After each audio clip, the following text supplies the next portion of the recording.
আজ জানো তো সকাল থেকেই মনে হচ্ছিল পিঠে করব সেই পৌষ সংক্রান্তির দিন পিঠে করা হয়েছিল, তারপর এই পিঠেটা আর করা হয়নি। সরা পিঠে বা চিতই পিঠে আমরা বলে থাকি, তোমরা কী নামে চেনো এটা অবশ্যই জানিও। এটা যে দুধে ভেজাই ওটা আমার সবথেকে মানে পছন্দের একটা পিঠে বলতে পারো।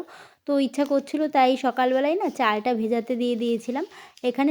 আমি এখানে সেদ্ধ চাল আর আতপ চাল দুটোই পরিমাণ মতো ভিজাতে দিয়ে দিয়েছিলাম। এবার এখন সন্ধ্যেবেলা যেহেতু এবার জলটা ঝরিয়ে নিয়েছি চালে দিয়ে, এবার মিক্সিতে দিয়ে দিয়েছি। এটা একটা মিহি গুঁড়ো করে নিয়েছি। গুঁড়োটা আরও মিহি হওয়ার জন্য দেখো চালনির সাহায্যে আমি একটু চেলে নেব, যাতে একদম মিহি হয়।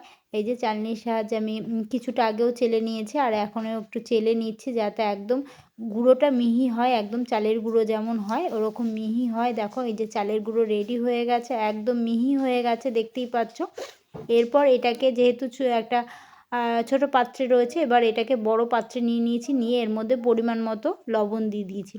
লবণ দিয়ে এবার ভালো করে মাখিয়ে নিয়েছি। এরপর দেখো একটু উষ্ণ গরম জল নিয়ে নিয়েছি, নিয়ে এবার আমি যেমন আটার ডো বানাই সেরকম ডো একটা বানিয়ে নেব, অল্প অল্প জল দিয়ে ভালো করে মেখে নেব। এইভাবে বানালে একদম সফট তোমার চিতই পিঠেতে হয়, দুধে ভেজালে একদম সফট থাকে। দেখো আমি আটার মতন একদম মেখে নিয়েছি, একটা ডো তৈরি করে নিয়েছি। এবার এইটাকে আস্তে আস্তে উষ্ণ গরম জল দেব আর ভালো করে মাখিয়ে নেব। দেখো এই দেখো একটু একটু করে জল মেশাচ্ছি, একবারে জল দেব না, একটু একটু করে জল দেব আর এটাকে ভালো করে দেখো মিশিয়ে নিচ্ছি। নিয়ে এই দেখো আরও জল লাগবে ভালো করে। দেখো এখানে যেগুলো গোটা গোটা রয়েছে ভালো করে মিহি একদম দেখেছো একদম পেস্ট করে নিয়েছি। তারপর পরে পরিমাণ মতন জল অ্যাড করেছিলাম যেটুকু তোমাদের লাগবে। এই যে থিকনেসটা ঠিক এরকম হবে, দেখতেই পাচ্ছ।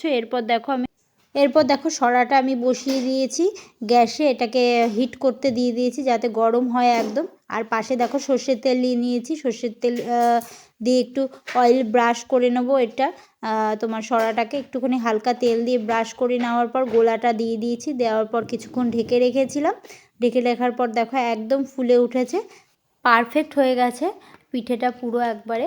এরপর দেখো আমি একটা ছুরি নিয়ে নিয়েছি, ছুরির সাহায্যে এটাকে তুলে নিচ্ছি। দেখতেই পাচ্ছ একদম ধরেও যায়নি, একদম মানে পারফেক্ট হয়েছে যেটাকে বলে, একদম পারফেক্ট হয়েছে। এইভাবে তোমরা বাড়িতে একবার ট্রাই করতে পারো, যারা নতুন বানাচ্ছ তাদের জন্য রেসিপিটা রইলো। আর আমি যেহেতু দুধে ভেজাবো তোমাদের বললামই, তাই জন্য দেখো এখানে দুধটা গরম করতে দিয়ে দিয়েছি। আর এই দেখো পিঠেগুলো সব রেডি হয়ে গেছে, দেখতেই পাচ্ছ কতটা ফুলে উঠেছে। এখানে কিছুটা গুড় দিয়ে খাওয়া হবে আর কিছুটা আমি দুধে ভেজাবো, ওর জন্য দুধটা জাল দিয়ে গরম হয়ে গেছে। হওয়ার পর দেখো পিঠেগুলো ছেড়ে দিয়েছিলাম, সাথে গুড় দিয়ে দিয়েছিলাম।